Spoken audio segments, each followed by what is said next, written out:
Kulong sa detention cell ng Senado ang amo na si Franz Garcia Ruiza ng minaltratong kasambahay na si LV Vergara matapos na hilingin ni Senador Jingo Estrada na ipakontempt si Ruiza sa pagpapatuloy ng pagdinig ng Senate Committee on Justice na pinamumunuan ni Senador Francis Tolentino na una nang hinamon ni Senador Rapi Tulfo ang mag-asawang amo ni Vergara para sa lie detector test.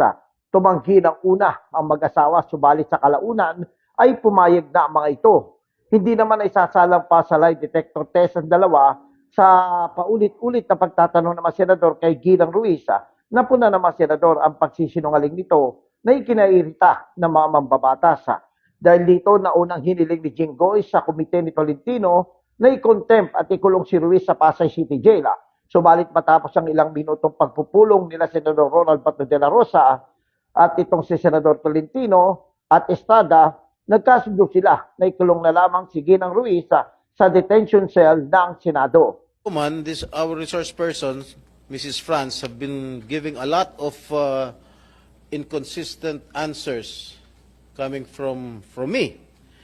And I believe that this woman, Ms. Franz Ruiz, is the mastermind of everything, of maltreating, of inflicting severe injuries, leading to the total blindness of Aling LV.